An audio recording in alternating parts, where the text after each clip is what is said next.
juste pour compléter, moi j'ai eu la chance l'année dernière d'intervenir à l'Open de l'International et du coup de profiter aussi de la journée. Et c'est vrai que c'est un super moment pour rencontrer énormément de monde et apprendre aussi des autres. Donc voilà, je vous encourage vraiment aussi à y insister si vous êtes dans cette démarche de développement à l'étranger, parce que ça peut être l'occasion de rencontrer un partenaire également aussi. Il y a des gens de tous les pays qui sont là.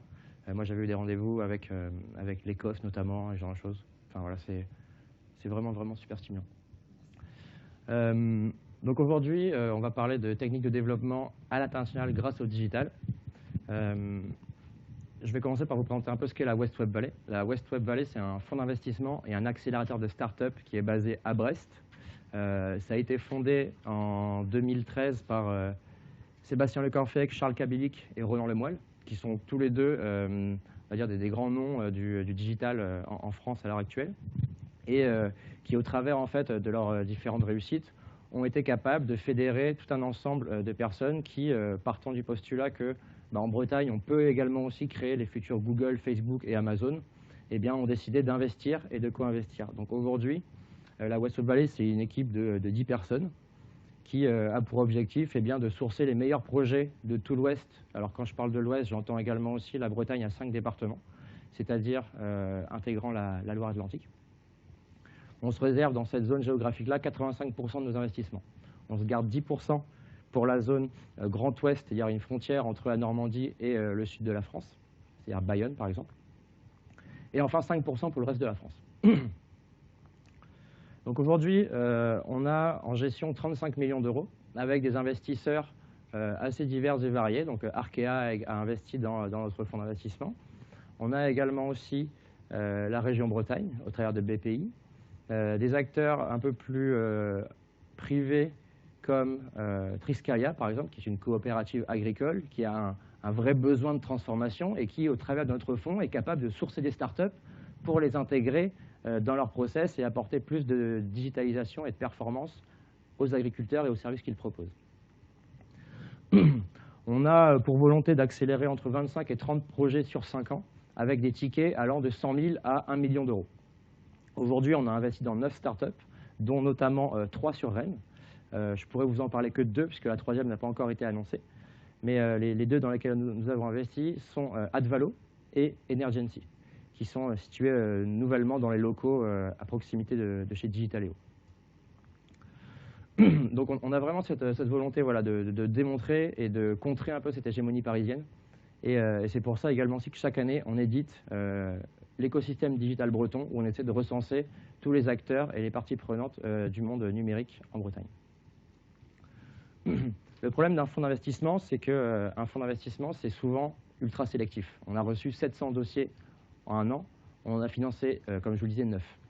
Et donc pour répondre à cette frustration, on a monté également aussi un accélérateur, donc à la fois pour accompagner les startups dans lesquelles on investit, mais également aussi pour accompagner les startups dans lesquelles on n'investit pas, mais dans lesquelles potentiellement on pense qu'il y a quelque chose à faire, et du coup on apporte des moyens humains, techniques et financiers pour les accompagner. À ce titre, on a été négocier justement tout un tas de deals avec des acteurs du digital que nous on pense comme étant entre guillemets obligatoires pour toute startup, mais également entreprise. Et donc à ce titre-là, on accompagne également aussi les entreprises un peu plus traditionnelles à se développer à l'étranger grâce au digital en appliquant les techniques des startups à ces entreprises-là. On a également aussi tout un tas de mentors et de coachs qu'on est capable de mobiliser par rapport à des problématiques spécifiques, ce qui permet aux entreprises et également aussi aux startups de répondre vraiment à leurs problématiques spécifiques, typiquement de la logistique ou alors du développement à l'international par exemple, etc. etc. On organise également aussi 2 événements majeurs, les West Web Festival et les West Web Awards. J'y reviendrai un peu plus tard. Je vous parlais aussi de sélectivité, et pour contrer cette sélectivité-là et pour simplifier la vie des startups, on a créé une plateforme qui s'appelle Startup Box. Et Startup Box, en fait, c'est la première marketplace de services dédiés aux startups, rassemblant des packages et des produits clés en main correspondant à des problématiques spécifiques. Nous, on a identifié 4 problématiques majeures chez les startups, principalement chez les startups. Problématiques technologiques, comment faire le bon choix, comment aller sourcer la bonne techno. Des problématiques marché, tant commercial que marketing. Des problématiques de ressources humaines également aussi, comment aller chercher la bonne compétence et l'intégrer dans mon équipe. Et enfin, des problématiques financières naturellement, comment aller lever des fonds. comment aller chercher le bon crédit d'impôt, etc., etc. Et ce qu'on souhaite également aussi, c'est d'apporter ces services et ces compétences-là aux entreprises traditionnelles. Demain, on veut que l'ensemble des entreprises, qu'elles soient petites, grandes ou moyennes, soient capables d'aller choisir un produit sur la plateforme qui réponde à leurs problématiques et soit de fait mise en relation avec une entreprise qui est présente sur la plateforme. C'est tout l'enjeu et c'est ce que nous souhaitons développer dans les prochains mois. Startup Box, voilà. Plus personnellement, du coup, je m'appelle Antoine Goret, je travaille donc à la West Web Valley depuis un peu plus d'un an, un peu moins d'un an, pardon. Je m'occupe du coup de l'accélérateur, je suis responsable de l'accélérateur, donc je n'interviens pas dans les process de décision d'investissement. En revanche, c'est moi qui accompagne toutes les lignes du fonds et toutes celles également dans lesquelles on n'investit pas, mais avec lesquelles nous travaillons. Et donc aujourd'hui, j'accompagne une quinzaine de startups dans leur développement et 5 entreprises également aussi pour les aider justement à intégrer, on va dire, des pratiques un peu plus modernes dans leur façon de se développer et dans leur technique d'acquisition notamment, d'activation, on verra par la suite également aussi tout ce que ça implique.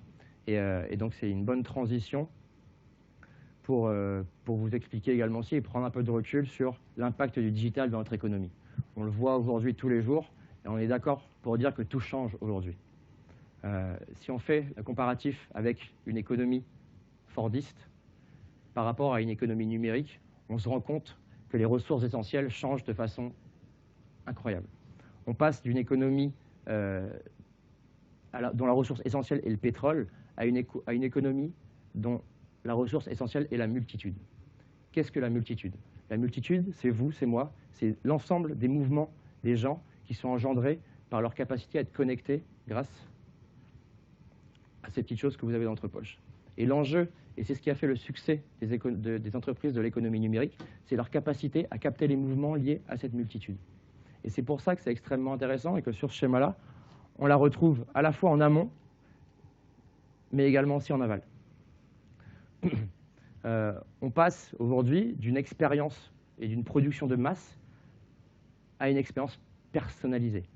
Quand vous appelez Uber et que vous êtes capable de voir en temps réel où se trouve votre chauffeur, votre voiture, et de voir dans combien de temps elle arrive, c'est ce genre d'expériences-là qui ont permis à ces entreprises de se développer et de faire ce qu'elles sont aujourd'hui.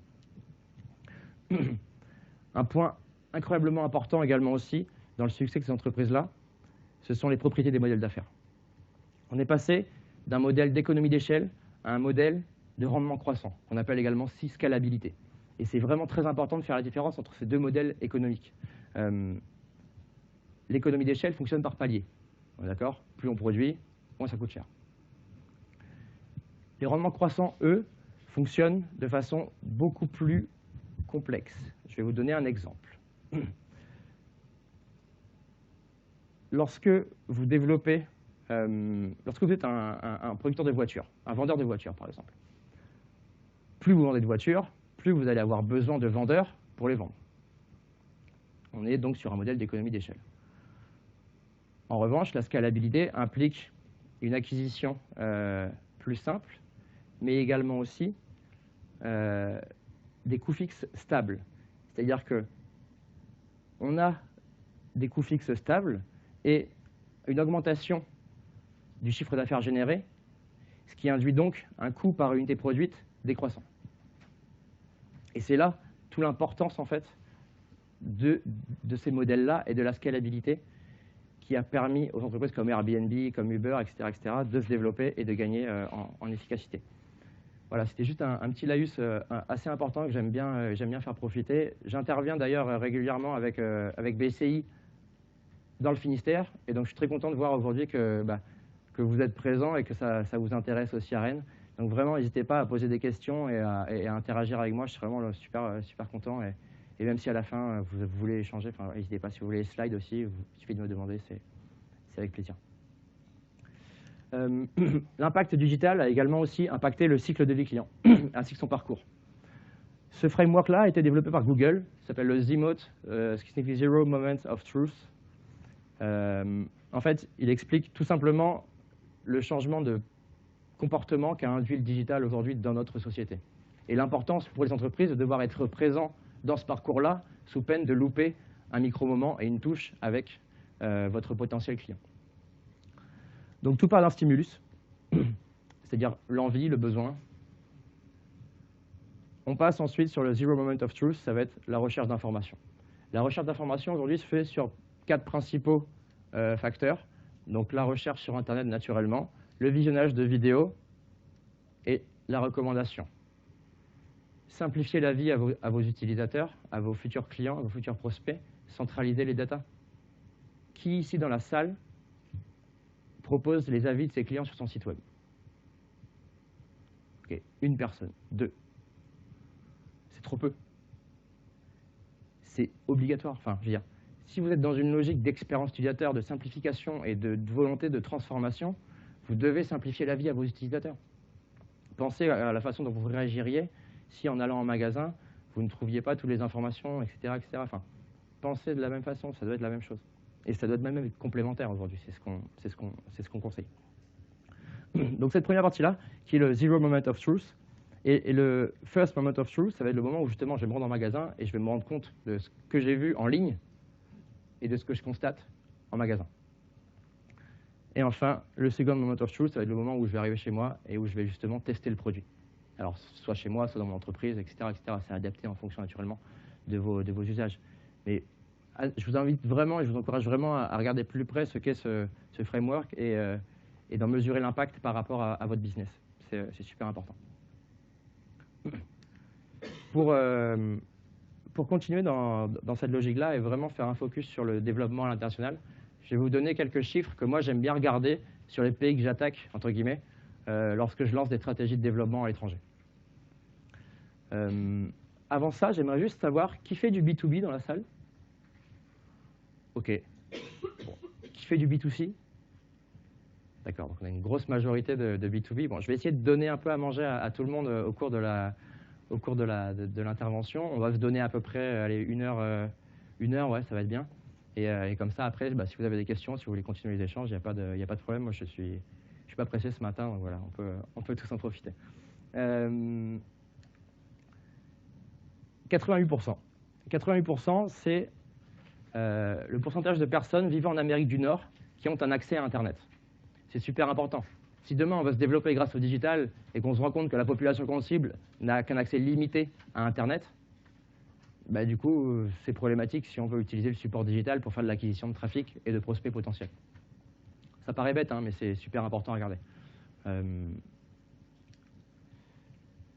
22%, ça c'est la pénétration du e-commerce en Amérique du Nord. Alors, pourquoi 22% c'est si bas? Parce que ça intègre également le Groenland. Donc forcément, ça biaise un peu le résultat. Mais voilà, c'est encore des choses qu'il faut regarder et qu'il est important de prendre en considération. La pénétration du e-commerce, 22%, c'est par rapport à l'ensemble des ventes? C'est en termes d'usage, en fait. C'est-à-dire le pourcentage total de la population qui a déjà utilisé un support e-commerce pour acheter. Pour faire un achat. Ouais, exactement.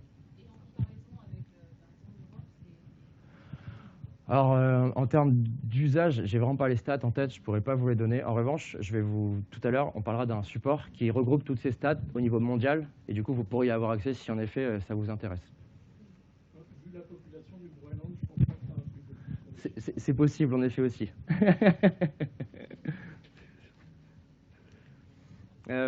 Ça, c'est l'ARPU, Average Revenue Per Users.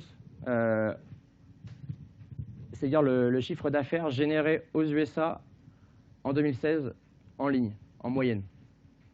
Ça, c'est important également aussi, par rapport à la population que vous ciblez, d'être capable de dire, ben voilà, on a une population qui a l'habitude de dépenser de l'argent en ligne. En revanche, en l'occurrence, ici aux États-Unis, on est au pays d'Amazon, donc naturellement, les gens sont habitués à acheter en ligne. Et ça, c'est intéressant aussi pour vous parce que ça peut vous permettre de vous dire, ben voilà, je vais pouvoir aller directement sur une place de marché ou monter mon site de e-commerce en ciblant les États-Unis pour être capable de commencer à vendre immédiatement mon produit sans, entre guillemets, de coûts énormes. C'est donc en moyenne par personne? Oui, exactement. En 2016. Oui. Oui, je vous en prie. Nous sommes spécialisés dans les dispositifs médicaux. Oui. Et je ne vois pas comment on peut appliquer votre concept dans notre activité, si vous voulez. Nous, nos principaux clients, ce sont les CHU cliniques, neurochirurgiens, entre autres, que ce soit pour la France, voire l'export. Et je ne vois pas comment on peut appliquer votre concept. Les chirurgiens, c'est marrant parce que je connais bien cette cible-là. Ça fait partie d'une des startups dans lesquelles on a investi récemment. Et vos chirurgiens, ils ont forcément Internet. Ils sont forcément connectés. Et on peut forcément les approcher d'une façon ou d'une autre. On le verra d'ailleurs par la suite. Moi, j'utilise beaucoup LinkedIn. Et LinkedIn, je pense que les chirurgiens et neurochirurgiens, ils sont assez connectés de l'expérience que j'en ai. Je peux vous dire que moi, j'ai pratiquement 30 ans d'expérience comme cadre commercial derrière moi. Un praticien, quel qu'il soit, en orthopédie ou en neurochirurgie, déjà, ce sont là des personnes qui sont surbookées par leur activité, pour les consultations vers le bloc opératoire. Tout à fait. Et franchement, ils n'ont pas trop le temps de consulter leur téléphone portable, hein, franchement. Alors, et je ne vois pas comment je peux appliquer votre concept pour mon activité, franchement. Je vais du coup dérouler ma présentation. Ouais. Et l'objectif, c'est que vous compreniez comment est-ce que vous allez être capable de le mettre en place, justement. Mais moi, je suis certain, et je le fais déjà, en fait, c'est pour ça que je me permets de vous contredire, c'est qu'aujourd'hui, moi, j'ai des prises de rendez-vous sur des startups dans lesquelles on travaille qui sont au-delà des 30%. Ouais, parce qu'à l'export, nous, là, on passe par des distributeurs. Ça peut être une solution également, si, tout à fait. Les distributeurs ont leurs propres commerciaux. Oui. En France, nous, on passe en direct pour vendre nos produits. Que ce soit là le pharmacien qui donc gère tous les produits stériles, il ne va pas se connecter sur son téléphone portable. Non, mais si vous êtes capable de récupérer son email et de lui envoyer un email. Oui, bien sûr. Voilà. Mais ceci dit, je ne vois pas pour l'instant comment appliquer votre concept. On va y venir en tout cas. Désolé. Hein, non, mais vous faites bien, c'est bien. C'est un challenge. Merci. C'est un challenge, c'est bien. Je suis très content. Voilà, n'hésitez pas à poser des questions. Hein. C'est ça tout l'objectif aussi de la matinée. Juste pour terminer, du coup, 75%, c'est le pourcentage de la population qui a déjà réalisé une recherche en ligne pour chercher un produit ou un service aux USA. Donc là, vous voyez, typiquement, vos neurochirurgiens, ils ont sûrement réalisé 2-3 requêtes dans les moteurs de Google. Et en achetant de la publicité payante, vous êtes tout à fait capable de vous positionner dans les résultats des moteurs de recherche et de positionner votre marque afin de récupérer un clic qui potentiellement demain sera capable d'être transformé en prospect. Sans passer par les distributeurs et donc gagner en marge et en résultat net infini. C'était quoi 56 ?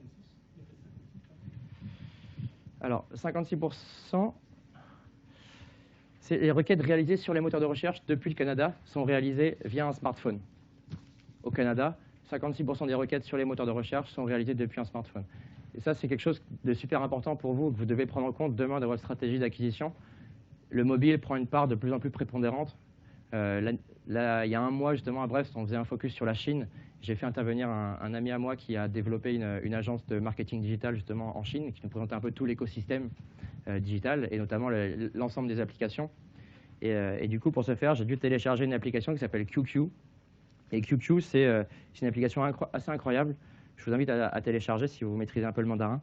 Et moi, je ne le maîtrise absolument pas, donc j'ai l'interface là, je ne comprends strictement rien. Mais c'est incroyable le niveau d'avance qu'ils ont, tant fonctionnel que ergonomique. C'est assez incroyable. Et je pense qu'en termes d'inspiration, on a beaucoup à apprendre de ces pays-là qui ont une avance, je pense, de 10 à 15 ans facile en termes de fonctionnalité et de compréhension des interactions mobiles également. Donc voilà, pensez vraiment mobile aussi quand vous pensez acquisition sur le digital. Donc la méthodologie, je vais essayer de vous apporter un début de méthodologie pour que vous puissiez bien comprendre et aussi la réutiliser après dans vos entreprises respectives. La première chose, la plus importante, c'est la connaissance du marché. Je ne vais pas vous l'apprendre. En revanche, aujourd'hui, on a énormément de statistiques qui sont présentes en ligne, gratuitement, à disposition, et qui vous permettent à vous, toutes et tous, d'apprendre tout ce que vous devez savoir sur les usages de votre marché liés au digital. Cette étude-là est réalisée tous les ans par un conglomérat d'acteurs, donc notamment We Are Social et Hootsuite. We Are Social, c'est une agence basée à Paris qui fait du super travail. Et sur cette, en fait, les datas que je vous ai présentées là juste avant, ça fait partie justement de l'étude We Are Social. Chaque année, ils en sortent une, et chaque année, ils réactualisent leurs chiffres. C'est ultra pertinent, et c'est valable sur tous les pays du monde, toutes les régions du monde. Donc c'est pour ça que c'est très intéressant. Et ça traite vraiment extrêmement en profondeur de toutes les datas et tous les usages liés au digital par pays, par zone. Et donc pour ça, vous êtes capable de déterminer quel est le réseau social le plus utilisé, quel est le taux de pénétration de tel moteur de recherche, ou, etc., etc. Et du coup, d'anticiper également aussi les médias que vous allez utiliser pour aller toucher vos cibles.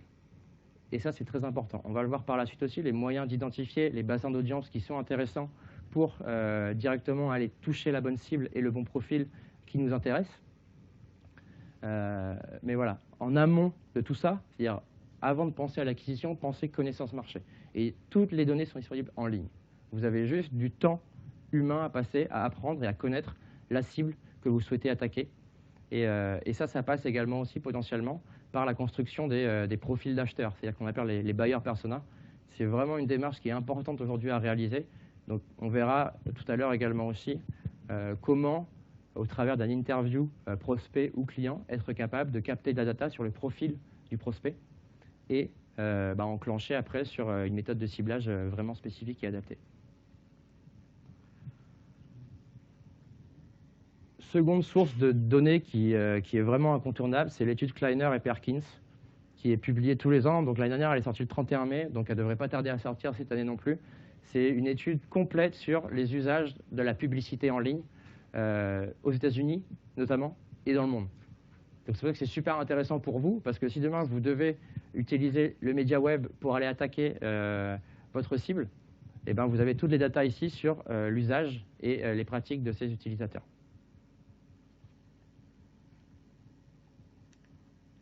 On continue à parler de connaissance marché. Le meilleur moyen de comprendre et de ressentir ce qui se passe dans un pays, c'est d'y aller. Et d'autant plus lorsqu'on essaie de comprendre ce qui se passe un peu dans la tech également aussi. Et du coup, le CES, c'est le Consumer Electronics Show. C'est un lieu incroyable où vous êtes capable d'aller rencontrer potentiellement des partenaires et de comprendre également aussi peut-être vos cibles et d'aller rencontrer un peu tout l'écosystème digital pour potentiellement essayer de voir comment est-ce que vous pourriez vous y glisser également aussi. C'est le moyen pour vous de découvrir de nouveaux outils. Moi, j'ai eu la chance d'aller l'année dernière au Web Summit à Lisbonne, qui c'est en fait un peu le CES mais européen. Donc c'est 60 000 personnes sur 4 jours avec des conférences assez incroyables et des intervenants d'un très très haut niveau, mais surtout une présence de start-up et d'acteurs du digital assez incroyable. C'est un très bon moyen pour découvrir des outils et pour après être capable de les ramener dans vos entreprises pour les utiliser et gagner en efficacité. C'est vraiment à ça que sert le digital et on va le voir tout à l'heure. Je vais vous filer toute une liste d'outils également aussi que vous allez pouvoir ramener dans vos entreprises pour vous les accaparer et gagner en productivité et en efficacité. Donc on a le CES qui est à Las Vegas et on a Collision Conf qui est en fait le clone du Web Summit mais aux États-Unis. C'est vraiment pareil, un super endroit. Donc je crois que BCI propose en plus des excursions de ce type. Donc n'hésitez pas à vous rapprocher de BCI si vous avez d'avenir envie justement d'aller un peu comprendre ce qui s'y passe et rencontrer des acteurs de la tech.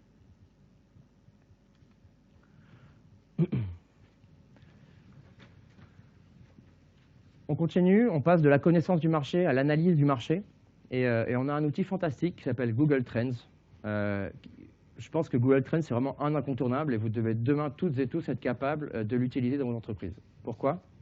Parce que Google Trends vous donne une volumétrie de requêtes liées à un pays et à une plage de temps. Et donc là, j'ai mis la requête Digital Display, et donc naturellement ciblée aux États-Unis au cours des 5 dernières années. Et je vois qu'il y a une volumétrie assez intéressante qui possède en effet quelques pics. Et ça évoque un intérêt. Ce qui est intéressant, c'est de le comparer avec d'autres types de requêtes pour voir en fait quelle est la requête qui est la plus utilisée. Dans l'immobilier, par exemple, est-ce que vous avez une idée? Qu'est-ce qui est le plus tapé aujourd'hui dans les moteurs de recherche? Est-ce que c'est maison à vendre ou est-ce que c'est acheter maison? Et bien en fait, c'est maison à vendre qui est le plus tapé aujourd'hui en France dans les moteurs de recherche. Et du coup, si vous vous positionnez sur des requêtes comme acheter maison, ben, vous n'allez jamais récupérer de trafic. Et ça, c'est un vrai problème. Donc du coup, il faut l'anticiper au moment de la création des contenus de vos sites. Pensez bien intention utilisateur et pas perception business, perception entreprise. Arrêtez de dire je pense que, dites je sais que. Basez-vous sur la data et cet outil vous le permet. Et ça, c'est valable pour tous les pays du monde. Donc vous pouvez cibler, enfin tous les pays dans lesquels Google est autorisé et dans lesquels Google est utilisé également aussi, parce que là, c'est autre chose. Certains pays, Google n'est pas aussi dominant qu'en France ou qu'aux États-Unis. À savoir qu'aux États-Unis, Bing a 20% de part d'audience, quand en France, il en a 7. Donc voilà, c'est à prendre aussi avec attention. D'où l'importance de la connaissance marché et de tout ce qui s'ensuit, parce que ça déterminera après les canaux que vous allez utiliser pour cibler vos prospects. Donc on a vu connaissance marché, analyse de marché. Ce qui est intéressant également aussi, c'est qu'on a des volumétries par zone géographique. Les États-Unis, c'est gigantesque. Et du coup, on est capable de savoir que les requêtes de digital display qui sont les plus fréquentes, c'est, je crois que c'est le Texas. Je ne suis pas sûr, je ne connais pas très bien la géographie des États-Unis. Et puis toute la côte ouest. Donc ça, immédiatement également aussi, c'est des informations pour vous, en fait, pour votre ciblage publicitaire. Vous n'allez pas cibler les États-Unis dans leur globalité. Vous allez directement aller attaquer géographiquement vos bassins d'audience sur les zones sur lesquelles il y a la plus forte volumétrie de requêtes. On a un autre outil qui est fantastique, alors qui aujourd'hui subit un peu de remous, mais qui reste super intéressant pour nous, marketeurs. Ça s'appelle Facebook Audience Insights. Facebook Audience Insights, c'est un outil qui permet de faire du ciblage extrêmement précis et gratuitement. Ça vous donne tout un tas d'informations sur le profil des utilisateurs de Facebook dans la zone que vous ciblez. Grâce à ça, vous allez être capable d'en retirer tout un tas d'informations et de créer en fait des profils de ciblage pour demain être capable de générer des publicités. Pour vous donner un ordre d'idée, ça c'est gratuit, hein, tout le monde peut y accéder et je vais essayer vraiment moi de vous filer au cours de cette matinée tout un ensemble d'outils et de services qui sont potentiellement gratuits que vous pouvez mettre demain en action dans votre entreprise pour vous permettre de gagner en performance.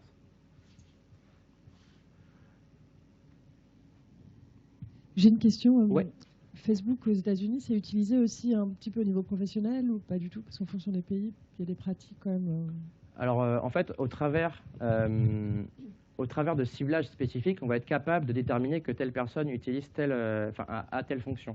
En général, pour vous donner un ordre d'idée, je réfléchissais encore à cette stratégie sur les orthos, chirurgiens orthos, et on se demandait, mais ces gens-là, ils n'ont pas Facebook. Et en fait, on a fait une requête dans Google qui nous a permis de lister toutes les pages Facebook ayant un rapport avec les orthos. Et on en a retrouvé 25 000.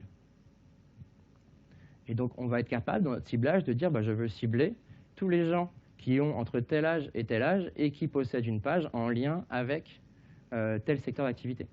Et logiquement, une personne qui a une page en rapport avec cette secteur d'activité, soit elle est très intéressée, et potentiellement, ça peut être un partenaire, ou alors c'est un potentiel prospect.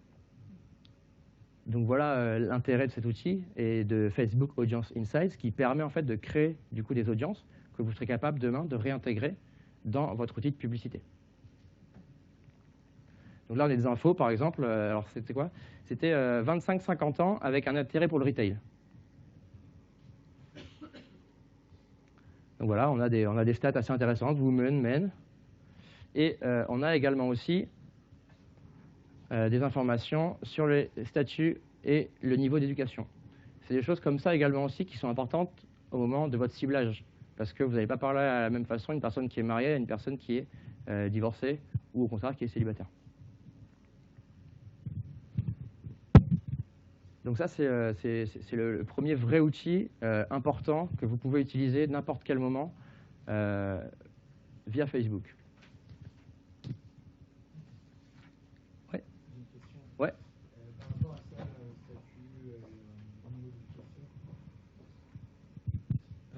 par rapport aux 2 dernières données qu'on vient de voir, est-ce qu'on peut vraiment faire confiance en fait à ces choses-là? Parce que je prends mon expérience et l'expérience que j'ai de Facebook en France et par rapport à mes amis, etc. Les gens mettent pas plus forcément, ou enfin s'ils sont en couple, ce genre de choses. Le niveau d'éducation, tout le monde met un peu n'importe quoi aussi. Donc, est-ce qu'on peut vraiment faire confiance à ces données-là? Ça dépend encore une fois des gens. Toi, tu es quelqu'un d'éduqué et de conscient de toutes ces choses-là. Tu n'as pas forcément envie que ta data soit partagée à Google, à Facebook, pardon. Il y a beaucoup de gens qui n'ont pas cette perception des choses et qui rentrent leurs informations de façon complètement et entièrement transparente. Et donc, en effet, c'est possible que certaines personnes mettent des informations qui soient fausses. Après, ça, c'est la culture aussi qu'il faut que vous ayez, c'est la culture du test. C'est-à-dire que on sait qu'on ne sait pas, et du coup, il faut aller voir sur le marché pour déterminer si c'est pertinent ou non. Et du coup, moi, ce que je te conseille de faire, c'est de faire un bassin d'audience segmenté en 2 parties. Un bassin d'audience où tu n'utilises pas les critères démographiques et un bassin d'audience où tu utilises les critères démographiques, etc. etc. C'est des tests à faire, à réaliser, pour déterminer l'impact que ça a sur tes taux de clics, sur tes statistiques et sur la conversion de tes campagnes par la suite. Ok, merci.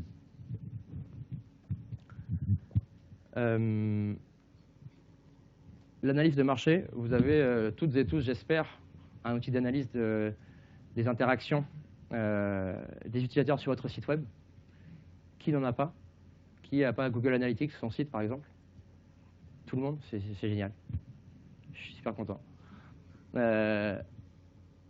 Cet outil-là vous permet de déterminer, en fonction de l'origine du trafic, le chiffre d'affaires généré. Donc là, on est sur un site de e-commerce. Mais on pourrait très bien être capable de traquer le nombre de demandes de contact spécifiques. Et on serait capable d'avoir une granularité beaucoup plus forte en ciblant et en sachant par ville également aussi. Alors c'est un peu à prendre avec des pincettes parfois, parce que sur du trafic mobile, je ne sais pas si vous avez déjà essayé, mais parfois, moi en étant à Brest, je suis localisé à Rennes. Donc il faut faire attention. Mais ça donne toujours, encore une fois, une information. C'est important et c'est intéressant à prendre en compte pour être capable de se dire, bah voilà, bon là typiquement c'est de la data qui est beaucoup plus sûre. Et ça nous donne des informations sur les opportunités business en fait. C'est ça qui est intéressant. Là, je travaillais avec un e-commerçant qui avait pour volonté de se développer à l'étranger, qui à l'heure actuelle ne travaillait que sur la France, mais qui avait quand même reçu quelques demandes et quelques commandes au travers de son site web, sans aucun travail de référencement, que ce soit payant ou naturel, sur son site internet. Et donc, on s'est rendu compte, en analysant ça, qu'on avait notamment en Italie un taux de conversion assez incroyable. Sans aucune traduction. Hein. Donc, c'est-à-dire que le site est en français, les Italiens ils sont venus sur le site, ils ont trouvé les produits fantastiques et ils ont acheté. Et du coup, on peut partir du postulat que si demain je traduis mon site en italien, je vais améliorer du coup la pertinence de mon site par rapport au moteur de recherche italien. Je vais gagner en visibilité, donc en trafic, et donc potentiellement en vente. D'ailleurs, à ce sujet, je crois que la région Bretagne propose des offres d'accompagnement à la traduction des supports qui doit aller jusqu'à 4 000 €, je crois, ça. Ça commence à partir de 4 000 €. Donc, vous voyez, vous avez des aides qui vous permettent d'aller à l'étranger comme ça et qui vous permettent justement, sans trop de coûts, aller tester un marché. Donc voilà, super important aussi cette analyse-là de la data, de votre site, des interactions de vos sites, pour être capable de bien comprendre où se situent potentiellement des leviers de croissance à l'étranger. On va passer sur la partie outils maintenant. Donc, on a bien compris, hein, la première partie de la méthodologie, c'est la connaissance du marché, l'analyse du marché et ensuite la partie data. Donc, on a à la fois une partie un peu plus quali et une partie un peu plus quanti. L'identification des influenceurs. C'est quelque chose qui est très important et ça peut vous permettre de gagner rapidement en efficacité. Typiquement, je suis une entreprise de chirurgie ou dédiée à la biomédecine. Et bien, grâce à BuzzSumo, je vais être capable de déterminer et de savoir qui sont les personnes les plus influentes dans un pays sur le digital lié à un secteur d'activité. À quoi ça va me servir? Et bien, ça va me servir déjà à avoir son nom, son prénom, et potentiellement ses réseaux sociaux, peut-être son profil LinkedIn également aussi, Et on va voir par la suite quels sont les outils qui vont nous permettre de déclencher toute une stratégie d'acquisition de données et de récupération d'informations pour après aller, de façon, pourquoi pas automatisée, déclencher un email d'approche auprès de cette personne-là. Donc BuzzSumo est un outil en modèle freemium qui vous permet d'utiliser et de cibler de façon assez spécifique les influenceurs. Donc là, j'avais fait un exemple sur le business en Inde, et donc on était capable de déterminer que ce média-là avait publié 443 articles avec un nombre de partages moyen par article de 2400, ce qui est assez incroyable. Et donc on s'est dit, bah, si nous demain on est capable d'aller plus loin que ça, c'est-à-dire de cibler les journalistes qui rédigent des articles sur ce média, eh ben, on va être capable de leur adresser potentiellement un communiqué de presse leur informant que nous, entreprises françaises, on se développe sur ce marché, que c'est intéressant, que nos produits les concernent, et que bah, ce serait intéressant qu'ils publient un article sur notre média, sur leur média, pardon. Alors c'est BuzzSumo. Donc BuzzSumo, c'est comme je vous dis, c'est un modèle freemium. Moi, à chaque fois que j'en ai besoin, je recrée un compte. Et ça permet du coup de ne pas avoir à payer. Ça veut dire créer une nouvelle adresse mail aussi. Là, je crois qu'ils sont allés même un peu plus loin. Ils utilisent aussi les numéros de téléphone pour faire le double authentification. Donc, faut que vous vous débrouillez, mais il y a moyen d'avoir ça gratuitement. Mais c'est super intéressant comme outil, très puissant. Et je l'utilise également aussi, moi, pour aller chercher les noms de journalistes. C'est ça qui est vraiment intéressant. Là, j'ai fait une requête sur l'industrie de la musique parce qu'il y a un mois, à Brest, il y avait une personne justement de chez Cabas qui était présente dans la salle et qui souhaitait se développer en Asie. Et je lui ai fait une petite... Enfin, j'avais pris un exemple comme ça. Ces influenceurs-là. Et donc, on s'était dit, bah, pourquoi pas aller chercher DJ Lloyd et lui proposer mes enceintes pour qu'il puisse les tester et faire de la publication sponsorisée sur ces médias, puisque c'est quelqu'un d'assez influent dans le milieu de la musique, tout du moins. Donc, on a parlé de BuzzSumo qui nous permet d'identifier les influenceurs, tant les entreprises que les personnes. Une fois qu'on a les entreprises, on est capable d'aller les chercher sur LinkedIn. Une fois qu'on a les personnes, on est capable également aussi d'aller les chercher sur LinkedIn. On est également capable, sur LinkedIn, de faire des requêtes liées spécifiquement à des secteurs d'activité. Ce qui vous permet du coup d'afficher des listes de potentiels prospects liés à votre business. Léonard, qui est un outil spécialisé sur LinkedIn, permet de faire de l'ajout automatisé de contacts sur des listes de recherche que vous avez réalisées. Ce qui vous permet du coup de vous construire un bassin de prospects spécifiquement à la zone géographique que vous ciblez et au secteur d'activité également aussi que vous ciblez. C'est des choses qui se font beaucoup aujourd'hui. N'hésitez pas à le faire également aussi, et d'autant plus de façon automatisée. C'est-à-dire que vous laissez ça tourner et ça vous laisse du temps pour faire autre chose après à côté. C'est gratuit 14 jours, pas de carte de crédit, ça ne vous coûte rien d'essayer. Ce qui est intéressant par la suite, c'est que vous vous constituez une liste que vous pouvez extraire, parce que vous savez, hein, avec LinkedIn, vous êtes capable d'extraire tous les emails de vos contacts que vous avez sur votre compte LinkedIn. Si vous ne le savez pas, faites-le, parce que ça peut vous servir. Hunter.io, ça c'est un outil que j'aime vraiment bien aussi, qui marche, on va dire, pour les entreprises d'une taille assez importante. Si vous ciblez vraiment du B, on va dire tout gros B, c'est très intéressant parce qu'en fait, c'est un outil de reconstruction d'email. En fait, ils ont des robots qui parcourent tout le web et qui indexent l'ensemble des adresses mail qu'ils retrouvent sur Internet. Et ce qui est encore plus intéressant, c'est qu'ils proposent des patterns également aussi. Alors, je sais quelqu'un d'Armor Lux dans la salle. Je ne sais pas si... voilà. Et ben, je me suis dit, je vais m'amuser à être capable de recréer en fait les emails des gens chez Armor Lux. Et donc, en fait, j'ai mis ici armorlux.com. Et en fait, au travers de l'analyse de tous les emails qu'il a été capable de recenser, il m'a sorti le pattern.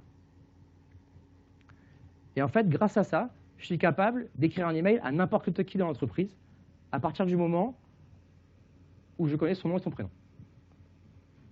Ouais, juste une... Est-ce que vous pouvez lui donner un micro?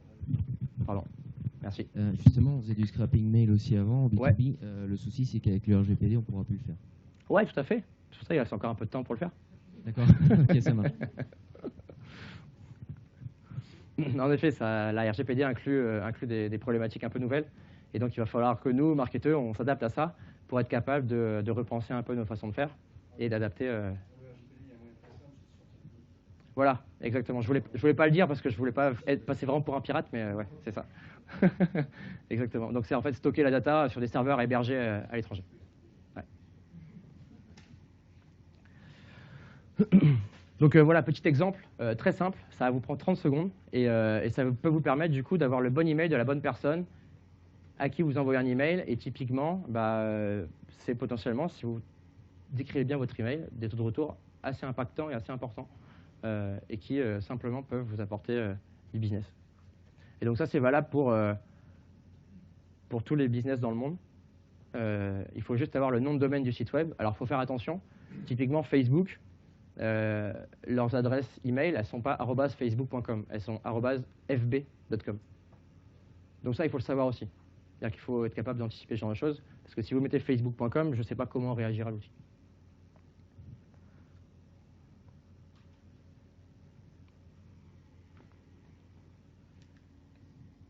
Automatiser l'envoi d'email. Aujourd'hui, on vit dans un monde où la technique est de moins en moins un frein, et où demain, l'intelligence artificielle sera capable de coder des choses de façon automatisée et assez intéressante. Et dans cette logique-là, moi, marketeur, j'ai plus envie de passer du temps à être dépendant de mes équipes techniques et d'attendre qu'ils aient fini leur 3e sprint du mois pour me sortir l'outil dont j'ai besoin. Et notamment, justement, dans cette logique d'approche automatisée, aujourd'hui, il y a 2 types d'outils que moi, j'utilise et que je préconise. Je vais vous parler d'abord de YAM, cet outil-là. Yet Another Mail Merge vous permet d'envoyer 50 emails automatisés gratuitement, que vous êtes capable de personnaliser également aussi, en se servant des infrastructures Gmail. C'est extrêmement intéressant parce que du coup, niveau spam, il y a 0 risque. C'est-à-dire que vous ne passerez jamais en spam et vous bénéficierez entre guillemets de la note Google. Donc vous êtes sûr et certain d'atteindre la bonne personne. En revanche, ce que ça implique, c'est que vous devez utiliser une adresse Gmail, ou tout du moins un compte Gmail. Donc ça, c'est vraiment intéressant. La version payante vous permet d'envoyer 500 emails par jour. Moi, je l'ai utilisé il y a quelques années de ça pour bosser pour une startup qui s'appelle Side.co et qui a depuis levé pas mal de fonds, et c'est assez incroyable ce qu'ils sont en train de faire. On avait fait ça sur toute une liste de RH, en se faisant passer en fait pour un étudiant qui est en train de faire un mémoire de fin d'études. C'était un moyen pour nous de récupérer la data sur les usages des entreprises et comprendre comment est-ce que demain, nous, startups, on serait capable de se positionner dans le discours commercial pour adapter notre offre.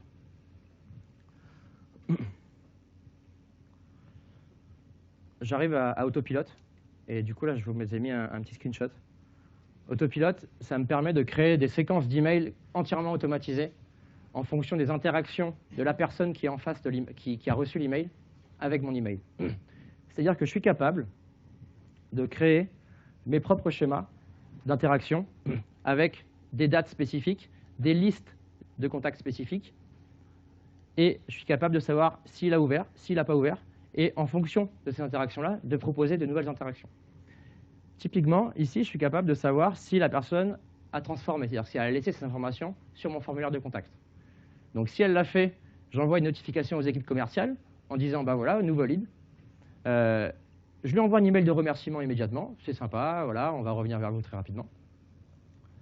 Et s'il ne l'a pas fait, un jour après, je lui envoie un mois après ou une semaine après, c'est à vous de décider, je lui envoie un email en demandant pourquoi est-ce que vous ne l'avez pas fait. Et ça, c'est souvent, c'est entre guillemets l'extra miles, c'est le petit truc qui peut vous permettre de comprendre pourquoi est-ce qu'actuellement votre offre ne fonctionne pas ou elle fonctionne moins bien et qu'est-ce que vous pourriez faire pour l'améliorer. Et aux États-Unis, les gars sont super friands de ça. Donc, n'hésitez jamais à faire ce genre de choses-là si vous êtes dans cette démarche justement de focus sur les États-Unis. Et donc, vous voyez, ça, c'est des schémas qui tournent de façon complètement automatisée. Et là, je suis même en train d'intégrer justement la prise de rendez-vous. C'est-à-dire qu'aujourd'hui, avec le CRM que j'utilise, c'est HubSpot. Et HubSpot permet de la prise de rendez-vous automatisée. On a tous vécu ce problème-là de « OK, quand est-ce que vous êtes disponible ?» Et ça prend 3, 4, 5 emails. C'est super ennuyant et ça fait perdre beaucoup de temps. Et bah, moi, je remets ça du côté client et je dis, bah voilà, vous avez un lien, vous cliquez dessus et vous sélectionnez une plage dispo dans mon agenda. Et comme ça, bah, moi, je gagne en efficacité. La personne en face ne perd pas de temps non plus. Et c'est du coup intégré depuis un lien dans les emails que j'envoie. Donc voilà, cet outil-là, il est payant par contre. Il a un mode gratuit de 30 jours. Donc en 30 jours, vous avez largement le temps de mettre en place la stratégie, de la tester et bah, de voir si vous voulez continuer en effet payer. Mais enfin, franchement, par rapport à la valeur ajoutée de l'outil, c'est vraiment incroyable. Et surtout, il possède une capacité à s'interconnecter avec d'autres outils sur le marché qui sont vraiment, vraiment super intéressantes. Donc, on a vu les différents outils. On a vu la recherche d'informations. On est toujours dans cette logique de stratégie à l'international. Hein. Identification des influenceurs, automatisation de la captation des données, que ce soit avec LinkedIn ou de façon plus globale avec un email, avec un nom de domaine. On a vu l'automatisation de l'approche une fois qu'on a capté nos sources de données. Et on va voir ensuite la façon dont on va permettre la récupération d'informations supplémentaires, induisant un intérêt de notre cible par rapport à notre produit. Et ça, c'est la page d'atterrissage. La page d'atterrissage, c'est super important, et je vous en supplie, arrêtez d'envoyer du trafic sur votre page d'accueil quand vous faites des campagnes de pub. C'est interdit. Segmentez et personnalisez votre approche également aussi. Pour ça, il y a des outils fantastiques, encore une fois, qui vous permettent de créer des pages web sans coder. Et ça vous enlève tout frein technique. C'est-à-dire que demain, vous êtes tous capables et toutes capables de créer une page web sans connaître le HTML, sans connaître le JavaScript, etc., etc. Et de le faire vous-même. Moi, j'utilise Unbounce aujourd'hui, mais il y en a énormément d'autres. Vous avez Leadpages, vous avez Instapage, vous avez tous ces outils-là qui sont sur le marché. Cet outil propose également aussi 30 jours d'essai gratuit. Donc en 30 jours, pareil, encore une fois, vous avez le temps d'essayer, de tester. Après, par contre, c'est assez cher. C'est l'outil, on va dire, entre guillemets, un peu le leader sur le marché aujourd'hui et qui est vraiment intéressant. Je vais vous donner un exemple. J'ai réalisé cette page d'atterrissage-là pour le West Web Festival. Le West Web Festival, c'est un événement que nous, on organise à la West Web Valley, qui a lieu à Carhaix, pendant le Festival des Vieilles Charrues, de 9h à 15h. Et donc, on fait venir les plus grands noms de la scène tech internationale, pour donner vraiment en VIP un peu la programmation de cette année. On va avoir le DG de Google France, on va avoir le DG d'Amazon Europe, CEO de LinkedIn France également aussi. Et donc, on fait venir tout ce beau monde à Carhaix de 9h à 15h au cours de conférences.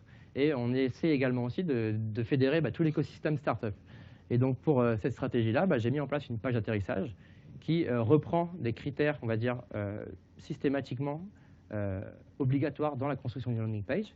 C'est quoi? Ça va être un titre, un sous-titre, un formulaire de conversion, un bouton d'appel à l'action, des images de contextualisation, ça c'est super important parce que vous avez, on voit pas très bien sur l'image, mais là on voit directement, là en l'occurrence c'est Klaxoon, et c'est Anne-Lise de chez Klaxoon qui était là l'année dernière et avec qui on travaille beaucoup sur l'événement, qui est en train de pitcher en fait Klaxoon à un festivalier du West Web Festival. Et donc voilà, c'est tout un tas de critères et vous trouverez toutes les méthodologies présentes pareil en ligne sur comment construire une bonne page d'atterrissage. Vous trouverez plein d'exemples également aussi. Allez-y. Ça va vous prendre un peu de temps, mais c'est le seul coût que ça aura pour vous.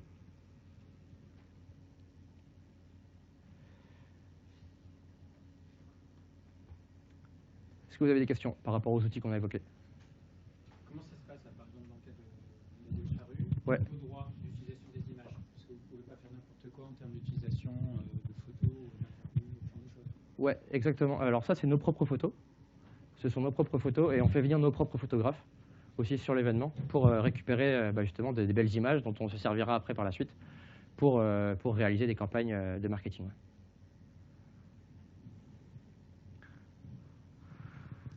est-ce que le fait de faire ces pages d'atterrissage peut augmenter le référencement au niveau Google ou non? Alors, il y a deux stratégies qui sont différentes. Vous allez faire des pages d'atterrissage pour le référencement naturel et vous allez faire des pages d'atterrissage pour le référencement dit payant. C'est-à-dire que le trafic que vous allez acquérir au travers de vos campagnes publicitaires type Facebook, LinkedIn ou Google AdWords par exemple, vous allez les faire rediriger sur une page spéciale qui potentiellement sera adaptée au discours que vous avez vendu dans votre publicité. C'est super important aussi d'avoir ce matching entre le message que vous vendez et le contenu que vous proposez sur votre page. D'où l'importance de ne pas envoyer vers une page d'accueil, parce qu'une page d'accueil est souvent très générique et ça inclut du coup une contextualisation beaucoup plus faible du message. Donc ça, première chose. Pourquoi? Parce qu'en fait, la publicité payante ne nécessite pas autant de contenu que le référencement naturel. Du coup, vous allez travailler sur le référencement naturel sur une autre page dans laquelle vous allez développer beaucoup plus de contenu, apporter beaucoup plus d'informations sur votre service, sur votre produit, sur votre entreprise. Et à partir de là, vous allez en effet être capable de vous positionner de façon performante à la fois sur le SEO et à la fois sur le référencement payant. Moi, j'ai travaillé pour une startup qui s'appelle Flat. Flat, c'est un logiciel d'édition et de création de partitions musicales en ligne. Ils ont un nombre d'utilisateurs assez incroyable et ils ont fait des pages d'atterrissage dédiées au référencement naturel pour chacune des fonctionnalités de leur logiciel. Ce qui leur a permis de se positionner sur des requêtes extrêmement spécifiques et d'acquérir 600 000 utilisateurs dans tous les pays du monde, sauf 3. Vous vous rendez compte de la puissance de la chose? Donc, en fait, l'intérêt de la publicité payante, c'est quoi? C'est que ça vous permet d'aller vite, rapidement, tester un marché. En revanche, le référencement naturel, lui, est beaucoup plus long à être pris en compte parce que ça vous donne plus de temps, plus de travail, d'aller chercher le bon backlinks sur le bon média, etc., etc., de travailler le contenu également aussi. Mais c'est deux approches différentes. Et c'est important de les différencier aussi sur le contenu. Mais avec Unbounce, vous êtes tout à fait capable de créer. Alors après, le problème, c'est que le code, par contre, de ces outils de drag and drop, de glisser-déposer, n'est pas super propre. Donc si vous voulez vraiment, demain, avoir une stratégie long-termiste, on va dire, il vaut mieux passer par des développeurs qui vous feront le travail. Ces outils-là vous permettent de squeezer, entre guillemets, la partie technique pour aller rapidement avoir des informations et itérer de façon continue sur votre stratégie. Aujourd'hui, par exemple, il y a des outils, je pense à Armorlux, il y a des outils qui permettent de créer des pages d'atterrissage par produit. Ce qui vous permet d'aller tester aussi l'appétence d'un produit par rapport à une cible sur une zone géographique.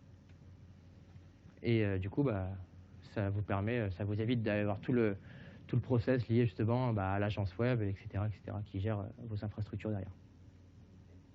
Ouais. Deux questions du coup. Est-ce que, donc j'imagine que c'est des genres d'outils qui permettent d'avoir une URL personnalisée en fonction avec notre URL de base. Tout à fait. Notre nom de domaine. Oui. Et la deuxième chose, c'est quel est l'intérêt de passer par un outil comme celui-ci alors qu'il est possible de créer des pages directement sur notre site internet, en fait, sans forcément qu'elles soient reliées dans un menu ou... En fait, l'intérêt, c'est que les pages en général que vous designez pour votre site web ne sont pas du tout optimisées pour la conversion. Et créer une page pour la conversion, c'est souvent complètement différent d'une page entre guillemets classique que vous avez designée avec votre agence web où malheureusement il y a votre DG qui a dit non mais cette couleur elle est magnifique et puis je veux que ce petit bloc bleu il soit là et puis etc. Donc vous n'avez pas forcément la main et en fait cet outil ça vous donne entièrement la main sur le design et surtout ça vous apporte aussi un élément permettant d'impacter. Je vais juste terminer du coup sur les éléments importants dans la page d'atterrissage. J'ai parlé du titre, du sous-titre, de l'image de contextualisation, mais il y a également aussi la description du produit ou du service. Il y a l'importance de l'humanisation, apporter toujours un peu d'humain, que ce soit pour le service client ou pour des témoignages. Tout ce qui est social proof, c'est super important aussi. Faites parler vos clients. On a 2 personnes dans la salle qui récupèrent leurs avis, c'est beaucoup trop peu, quoi. Commencez dès demain. Appelez-leur et demandez-leur voilà, est-ce que vous pouvez m'écrire un petit truc par mail, est-ce que vous avez une photo, machin, cela, et mettez-les sur votre site web. C'est super important. Et faites un peu de ce qu'on appelle du name dropping, c'est mettez les noms de vos gros clients, quoi. Mettez les noms de vos gros clients, ou alors les noms de vos clients aussi, enfin voilà, des choses qui parlent aux gens. N'hésitez pas à mettre des logos de presse aussi si vous êtes apparu dans la presse récemment, etc., etc. Tout ce qui peut avoir un effet de réassurance en fait. c'est ce qu'on appelle des éléments de réassurance qui ont un impact scientifiquement prouvé sur les taux de conversion. Alors, on a parlé du coup des outils, faisant suite à toute la partie. Ouais. Juste, hop, ouais, pardon. Donc, une fois qu'on a identifié des influenceurs, là, comme par exemple DJ Lloyd pour l'industrie de la musique en Asie, est-ce qu'il y a, je sais pas, une plateforme ou quelque chose où on peut se renseigner en fait, sur combien ça peut éventuellement coûter ce genre de prestations qui partagent sur ses réseaux sociaux les enceintes, comme ça a été fait, pour avoir une idée un peu de... Parce que là, tous les outils sont en majorité gratuits pendant 30 jours, ce genre de choses. Oui. Mais pour nous permettre de budgéter un peu aussi, quand on a un business plan, ce genre de choses, je ne vois pas du tout, en fait, je ne sais pas du tout combien ça peut coûter ce genre de prestations sur tel type de réseaux sociaux. Ça dépend vraiment des influenceurs, en fait. Ouais. Bah après, ça, c'est une stratégie. Hein. C'est une stratégie où vous passez par un intermédiaire, donc forcément, ça augmente un peu vos coûts, ça réduit votre marge de développement. Mais voilà, après, le web vous permet aussi une chose formidable, c'est d'aller en direct, en fait. Et du coup, n'hésitez pas à faire les deux. Moi, aujourd'hui, ce que je fais, c'est que j'investis 100 € de publicité payante sur une cible pendant 2 semaines. Et je regarde au bout de 2 semaines les effets que ça a eu. Est-ce qu'il y a eu un petit frémissement qui, du coup, nécessite un affinage de mes ciblages publicitaires? Est-ce qu'au contraire, ça n'a rien donné? Du coup, je me dis, peut-être qu'il y a quelque chose à retravailler. Ou alors, au contraire, est-ce que ça a converti? Et à ce moment-là, je réinvestis de façon un peu plus massive pour voir s'il y a un effet exponentiel sur mon produit. Donc, il y a quoi, vers qui on peut se tourner pour avoir une idée de ce genre de... En fait, ça dépend vraiment des influenceurs. Après, je crois qu'aux États-Unis, il y a des plateformes qui recensent en fait les partenariats que vous pouvez mener avec les différents influenceurs, mais j'ai pas les noms en tête. Okay. Ouais. D'accord, merci.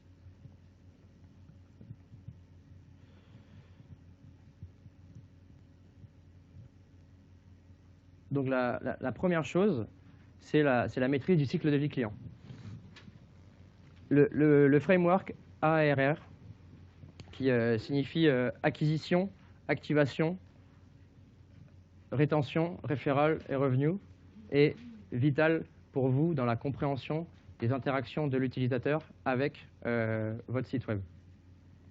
Moi, j'y rajoute également aussi une sixième étape, qui est ce qu'on appelle l'awareness, c'est la notoriété, qui pour moi est différent. Et donc, dans l'acquisition, on a donc les différents canaux. Comment est-ce que je vais faire? Donc l'acquisition, c'est quoi? C'est comment est-ce que je fais pour ramener du trafic sur mon site. L'activation, c'est qu'est-ce que j'attends des internautes qu'ils réalisent comme action sur mon site. La rétention, c'est comment est-ce que je vais faire pour faire revenir les utilisateurs sur mon site. Le referral, c'est comment est-ce que je vais faire parler mes utilisateurs de mon produit à leurs amis, à leurs collègues, etc., etc. Et enfin, le revenu, c'est comment est-ce que vous faites du business. Ces 5 étapes-là sont vraiment super importantes. Et aujourd'hui, il est vraiment vital de qualifier ce qu'on appelle le cycle de vie client. La qualification du cycle de vie client vous permettra de savoir d'où vous partez. Alors peut-être que vous partez de zéro, mais au moins, il faut que vous soyez capable de mettre les bons chiffres en face.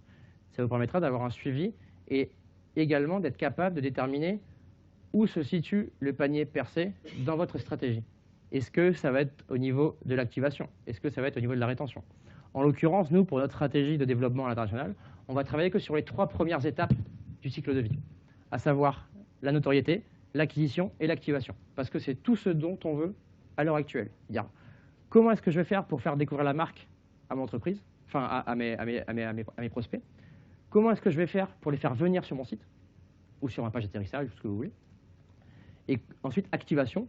Comment est-ce que je vais faire pour qu'ils me laissent leurs informations afin que je puisse déclencher mon process commercial et déterminer que mon produit éveille un intérêt certain chez cette cible-là.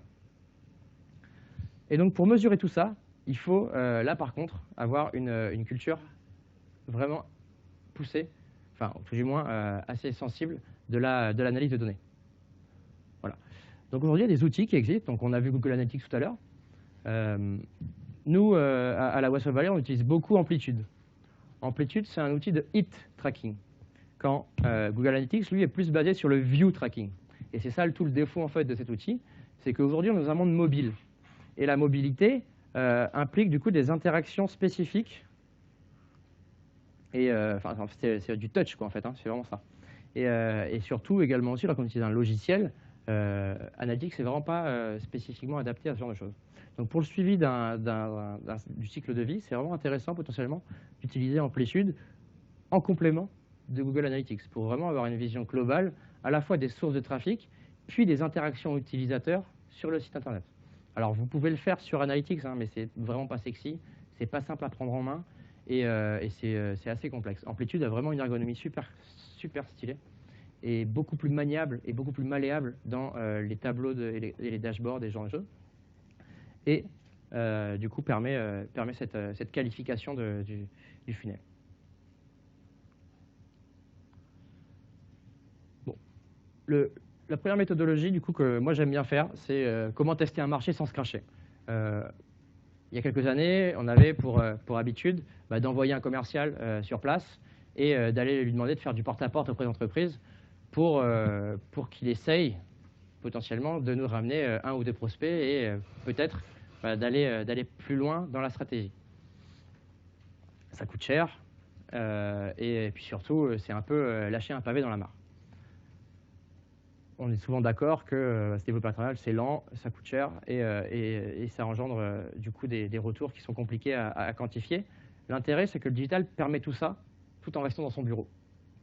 Et donc, tout ce que je vous ai expliqué jusqu'à présent, c'est dans cette logique-là.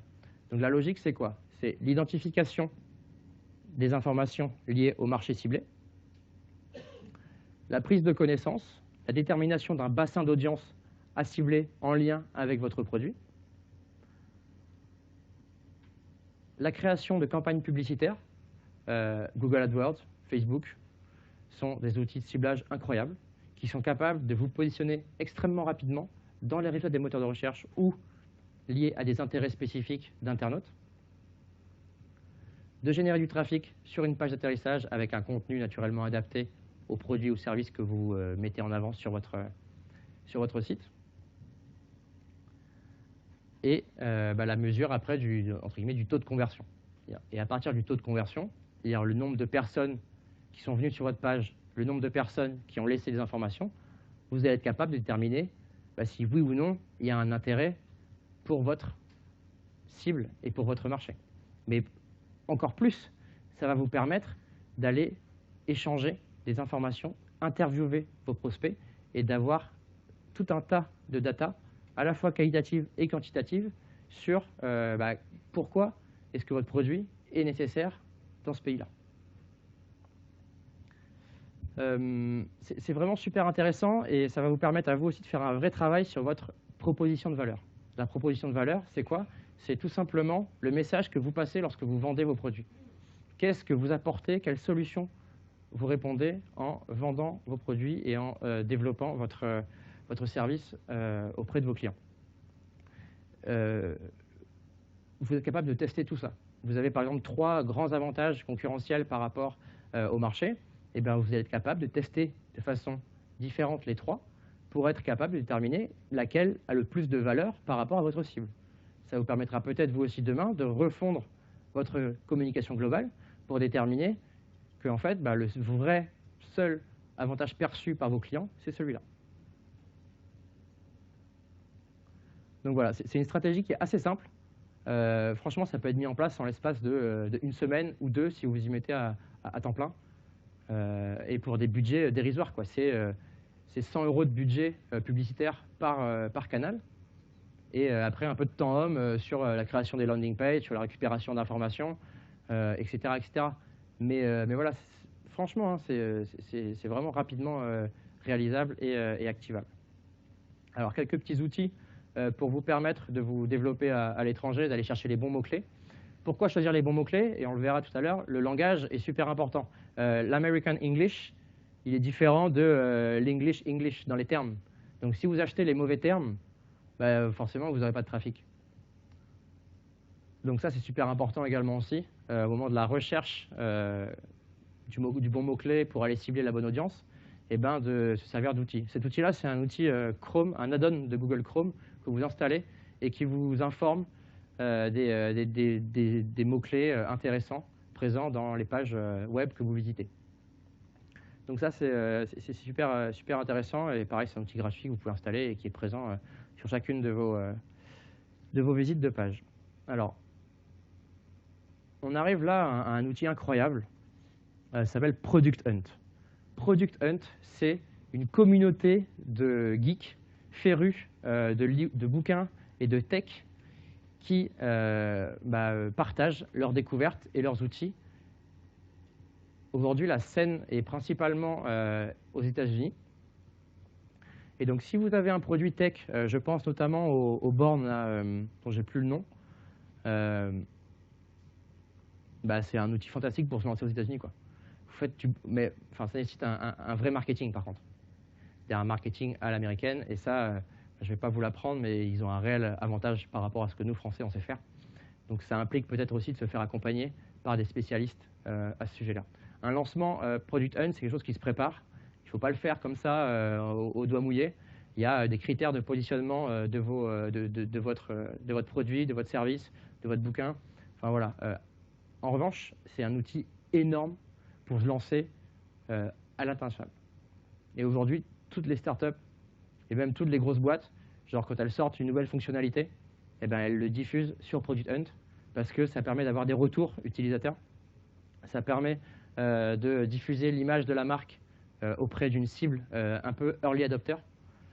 Et c'est extrêmement, extrêmement visité aux États-Unis. Donc, ça peut être aussi pour vous intéressant à tester pour lancer votre produit.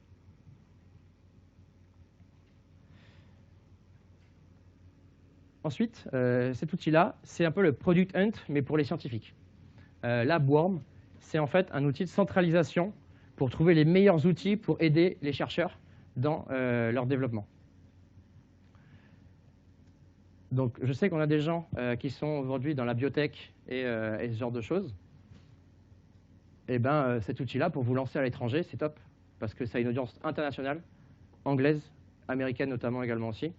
Et c'est un très bon moyen pour vous d'aller tester le marché et d'avoir des feedbacks utilisateurs sur la perception de votre produit à l'étranger. Donc, ça s'appelle LabWorm. Et tous les jours, il y a des nouveaux outils qui sont ajoutés. Enfin, voilà. Franchement, sur Product Hunt, je me limite vachement parce que ça prend beaucoup de temps.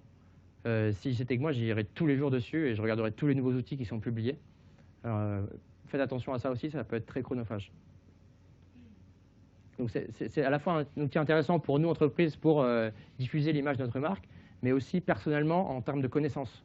Que ce soit des outils, des livres, c'est un très très bon outil de veille.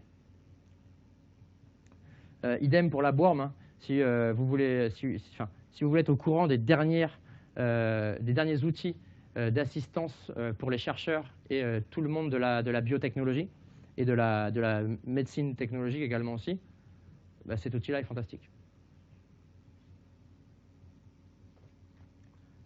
Enfin, Hacker News. Hacker News, c'est le site d'actualité du Y Combinator. Y Combinator, c'est un accélérateur de start-up. Et en gros, aujourd'hui, être listé sur Y Combinator, pareil, c'est une certitude d'avoir accès à un profil d'utilisateur vraiment early adopter qui, dans une logique de lancement produit à l'étranger, peut être extrêmement bienveillant dans les retours qu'ils peuvent vous faire concernant les features les fonctionnalités de votre produit et le discours marketing et tout ce qui s'ensuit. Donc c'est très simple, hein, il suffit de cliquer sur le bouton en haut à gauche Submit et go, quoi. Et enfin, pour rester dans ce domaine de la tech, TechCrunch. TechCrunch, c'est un peu l'incontournable aux États-Unis aujourd'hui dans le monde de la tech. Et donc être listé sur TechCrunch, c'est l'assurance d'une visibilité, bon, déjà aux États-Unis, mais bien au-delà également aussi. Donc pour ça, vous pouvez tout à fait appliquer la même pratique que celle qu'on a évoquée tout à l'heure avec BuzzSumo. C'est-à-dire que vous cherchez TechCrunch, vous regardez qui sont les journalistes écrivants chez TechCrunch, vous allez récupérer leurs emails, vous leur adressez un communiqué de presse et vous les harcelez jusqu'à ce qu'ils daignent vous répondre.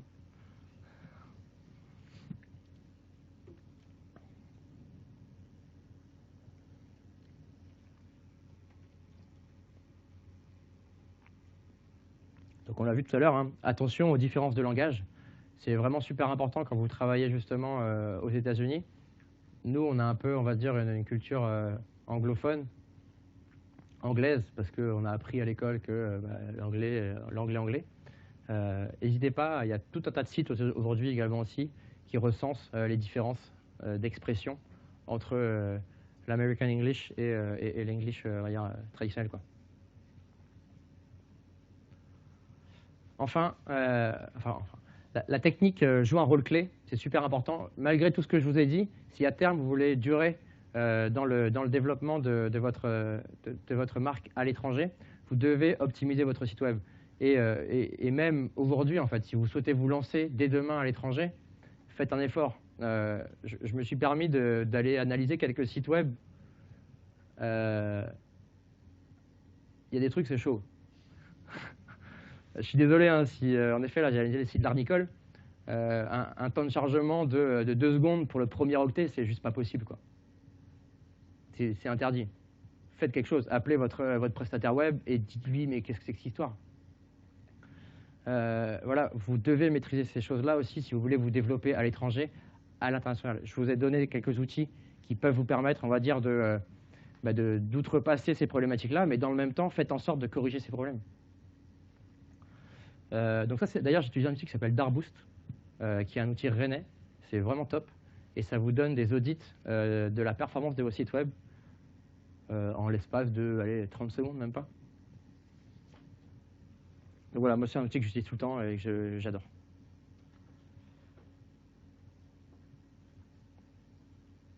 Ensuite, j'ai analysé le site de CCPA. Alors, le site de CCPA, il doit avoir à peu près 10 ans, je pense. Peut-être pas autant, hein, mais voilà. En tout cas, il n'est pas du tout responsive, pas du tout adapté aux supports mobiles. Ça, c'est pareil. Si vous voulez vous développer à l'étranger, travaillez au moins votre vitrine. Parce que forcément, dans une logique B2B, si vous n'avez pas un site web qui est adapté, que ça soit en mobile ou à minima, hein, en mobile et tablette et desktop, l'image que vous en donnez n'est pas très bonne. Donc voilà, certes, on peut faire des choses à bas coût avec des outils qui permettent de pallier à certaines lacunes, mais faites quand même l'effort à long terme d'aller corriger ces problèmes-là.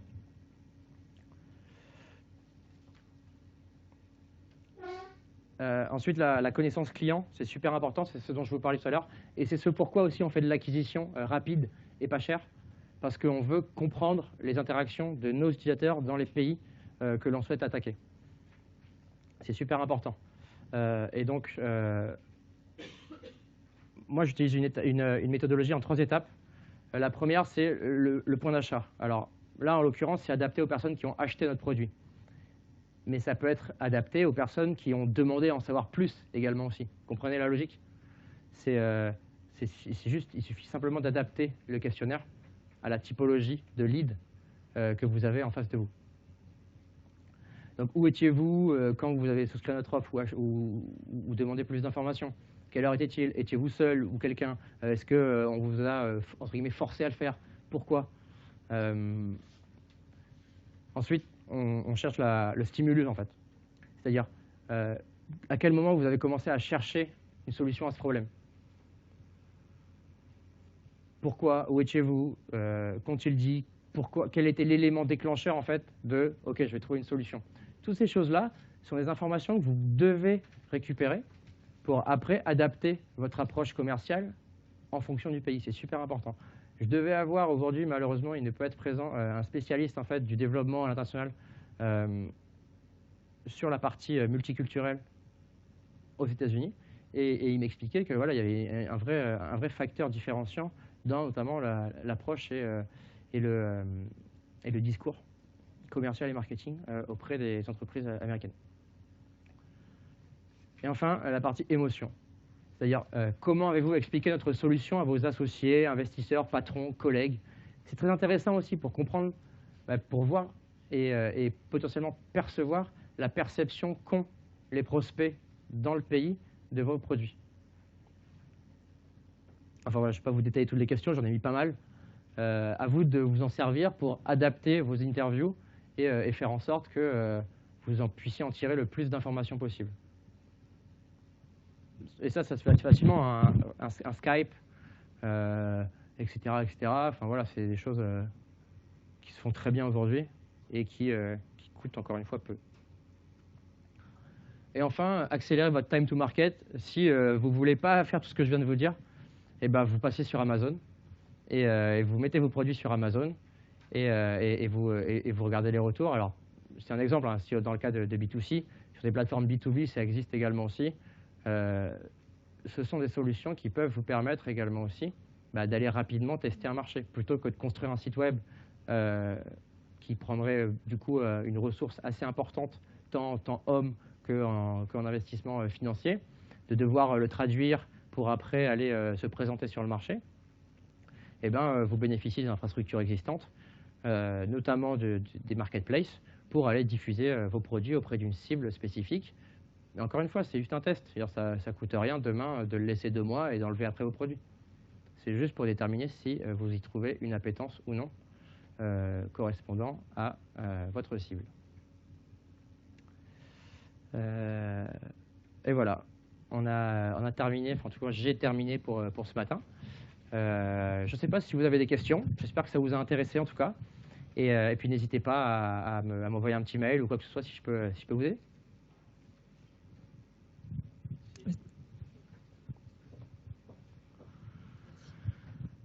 Pour les avis clients, oui. Est-ce qu'il y a des outils en particulier que vous préconisez ou... Alors ça dépend de votre business. Typiquement aujourd'hui, si vous avez un business physique, il y a une start-up brestoise qui s'appelle Nable, qui est super cool et qui développe un super produit pour la captation d'avis clients en magasin. En revanche, si vous êtes plus dans une logique de dématérialisation, des outils comme Trustpilot, Ecomi ou d'autres et j'en passe font de la récupération d'avis clients de façon automatisée ou non. Dans un premier temps, moi ce que je préconise, c'est plutôt de le tester à la main. Avant d'automatiser, voyez s'il y a une appétence. Donc c'est juste dans votre process de caler une étape supplémentaire ou je sais pas, J+15 après prestation, vous envoyez un email en disant est-ce que je pourrais avoir de retour, est-ce qu'on pourrait le mettre sur le site web, etc. etc. Okay. Voilà. Une autre question ?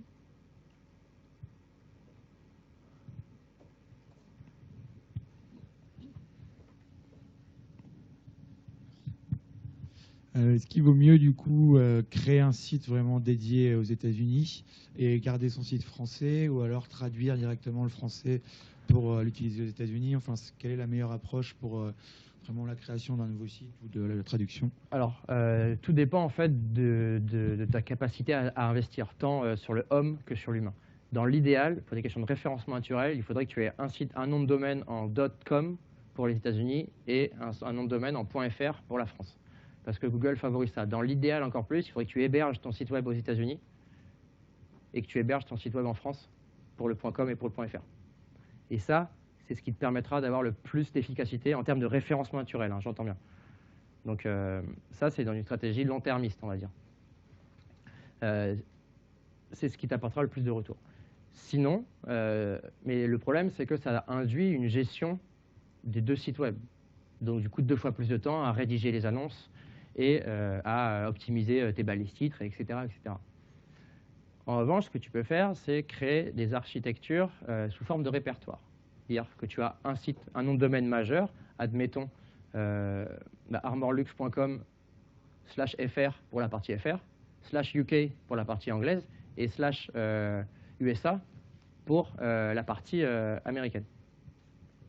Ça, c'est un moyen qui t'évitera du coup de devoir dupliquer des sites web et du coup de devoir tout gérer. Et tu seras capable de tout garder sur une seule et même infrastructure. Alors, il y a encore une autre solution, c'est la création de sous-domaines. Mais ça, moi, je la déconseille parce que un sous-domaine est considéré par Google comme étant un site web différent du site web entre guillemets principal.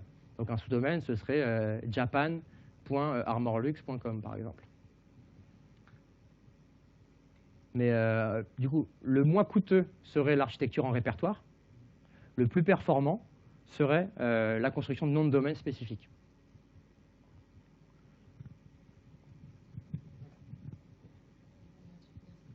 Nous, on a lancé un site aux États-Unis Ouais. Notre nom de domaine français, il est en .com. Ok. Donc, ce qui s'est fait, c'est qu'on a lancé un site en .us. Ouais. Sauf que ce qu'on nous a dit, donc on a un hébergement en Amérique du Nord. Ok. Ce qui permettait, donc on a 2 boutiques distinctes. Ouais.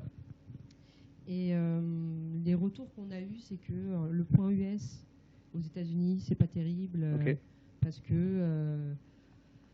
que quand un client va taper directement l'URL dans la barre de recherche, il va vouloir mettre du .com automatiquement. Tout à fait, ouais. Sauf que nous, là, par exemple, on a acquis depuis 6 mois du référencement via cette URL-là. Yes. On se demande si ça vaut le coup de passer en .com du style notre nom de domaine 727cellbags.us.com par exemple.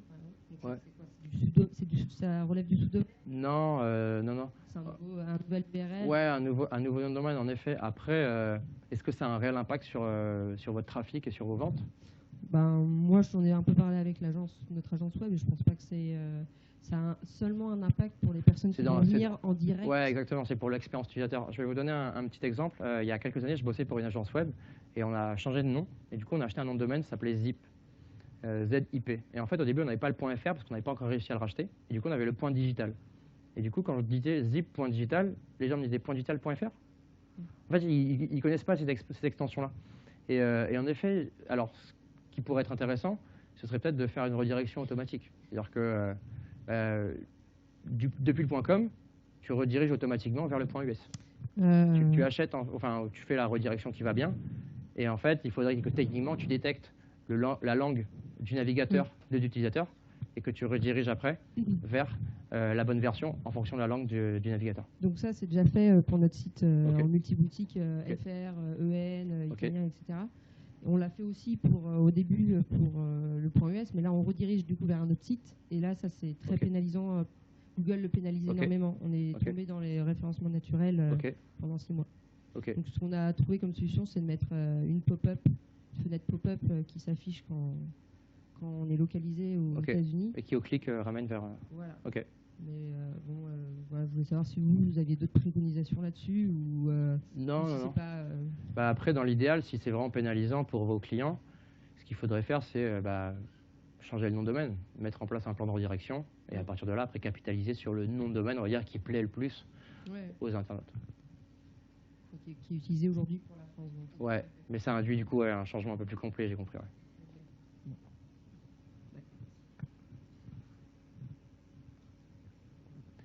Est-ce qu'il y avait d'autres questions? Non. Non, je crois qu'on va clôturer. Si, on en a une, ouais. Dans le cadre d'une PME qui ne travaille pas du tout quotidiennement sur le numérique, plutôt dans l'équipement de sécurité, sauvetage, etc., on a refait notre site internet en WordPress il y a 1 an, grosso modo. Cool. Et on se posait la question justement de développer une partie boutique en ligne, qui nous est même imposée sur certains marchés publics désormais. Et on se pose la question tout simplement quels outils utiliser, parce qu'on entend parler de PrestaShop, etc., adapter son WordPress. Qu'est-ce que vous conseillerez? Si vous ne voulez pas vous prendre la tête avec la technique et que vous n'avez pas beaucoup de budget, vous allez utiliser Shopify. Shopify, c'est un outil de création de sites de e-commerce. Moi, pour vous donner un ordre d'idée, je vends des accessoires pour chats grâce à Shopify. Et ça marche très bien. Je n'ai pas codé une seule ligne de code. Très bien. Merci.